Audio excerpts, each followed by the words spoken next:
coverage you can count on. KOMU 8 News starts now. A critical healthcare provider now closed. This week, Spectrum Health employees learned the clinic is shutting down after more than 3 decades. Good evening, everyone. I'm Avery Grosvenor. And I'm Julie Herrick. Thanks so much for joining us tonight. Spectrum Health offered treatment for people with HIV.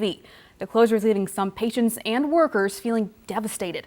We're joined now by KOMU 8's Hunter Walterman. Hunter, you spoke with those workers and patients, so how many people does this actually affect? Yeah, guys, the Spectrum Clinic treated over 100 people with HIV, and now those patients will have to find a new place for treatment. Many patients are low income or homeless, making it difficult for them to get treated. Spectrum also offer tests for other sexually transmitted diseases. Lola Wobkin was the clinic's nurse. She says some patients were waiting for test results when the clinic closed. Wobkin is worried this could lead to a spike in new infections. Part of our big concern is patients not getting that care now, and that STIs will rise in our area. One patient says the clinic was a safe space. Trey Bush was both a patient and employee of Spectrum Clinic. Lola Wobkin was his health provider, and he thinks of her like family. It's a personal thing for someone to have a chronic condition. Hard to share that with just the public and put that out there. So it's a bond that you don't just get from a normal relationship with somebody. So your provider is your family. Bush and Wobkin say they didn't have enough time to help patients find a new home. KOMU 8 reached out to Spectrum Clinic management, but have not heard back yet. In the studio, Hunter Walterman, KOMU 8 News. Okay, thanks, Hunter. An estimated 200,000 Missourians could lose their health care coverage through Medicaid. The state will begin eligibility renewals on April 1st. That's after a 3-year-long hiatus due to the pandemic. The pandemic prevented people from being kicked off Medicaid even if they made more money. One nurse says she's concerned as many don't know that this is happening. What's most concerning is we're going to have a lot of our patients that are going to walk through our door thinking we can see them when they've got something going on, and we're going to have to turn them away because they're not going to have the health insurance that they thought they had. Officials say to keep an eye out for a letter from the state and make sure your address is up to date for your annual renewal form. Daniel. Well, winds today were fairly strong here, sustained at the moment. They've definitely died down a little bit, only at around 12 here in Columbia, but it was a big factor in why we were so much warmer today compared to yesterday, making a jump by 10, almost 15 degrees in some parts of mid-Missouri here. And that's really reflected as you take a look at our 24-hour temperature change map. You can see all of these values for Missouri: plus 17 in Columbia, plus 14 in Kirksville, plus 18 in St. Louis, where Mardi Gras celebrations have been ongoing throughout the day. And it's really all throughout the Midwest and looking towards the east here as well, where this change has taken place, even into parts of the Northeast and the South. So it's going to be a big weather system that's going to be prolonging warm temperatures well throughout next week. I'll have more details on when we can expect changes in the forecast coming up. Okay, thanks, Daniel. CPD responded to a domestic disturbance last night on Derby Ridge Drive. They found a woman who had injuries from the incident. She was treated by first responders at the scene. Officers also found the suspect had barricaded himself in the home. After negotiating with him to come out, police arrested him without incident. CPD says the investigation is ongoing. The Gasconade County Sheriff's Office made a startling discovery during a routine traffic stop. In the Facebook post you see right now, deputies stopped a van after seeing numerous traffic violations. After looking up the passengers' names, he found they were both reported missing by a Jefferson City juvenile facility. The minors were taken into police custody, and the van they were driving was also reported stolen. Dozens of states are trying to strike down a new law from the Bureau of Alcohol, Tobacco, and Firearms. Missouri's Attorney General Andrew Bailey joins 24 other attorney generals.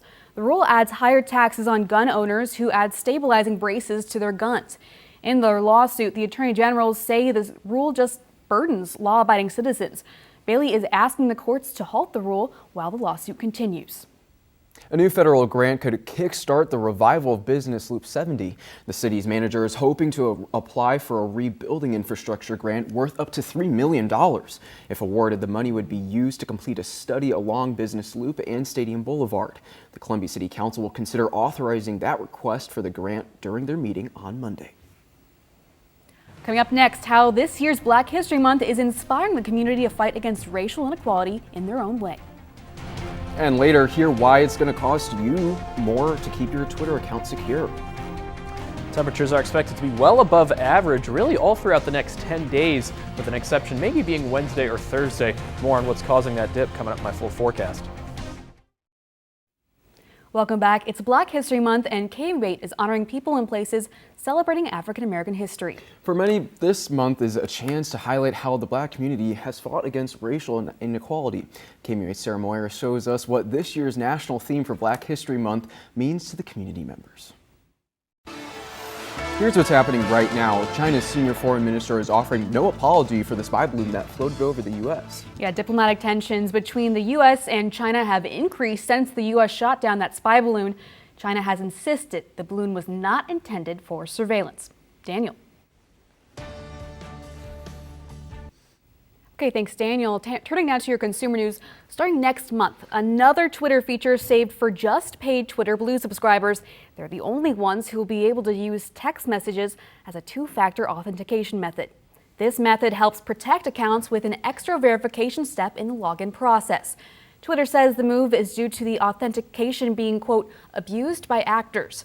Free users with the setting already enabled have until March 20th to switch to a different method. Tesla is recalling more than 350,000 cars due to a software problem. The company says its full self-driving software could cause cars to crash.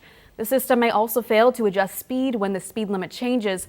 Model S and Model X vehicles from 2016 to 2023 are affected. And Target is recalling packs of Valentine's Day chocolates due to an allergy risk. The chocolates may contain tree nuts, which isn't specified on the packaging.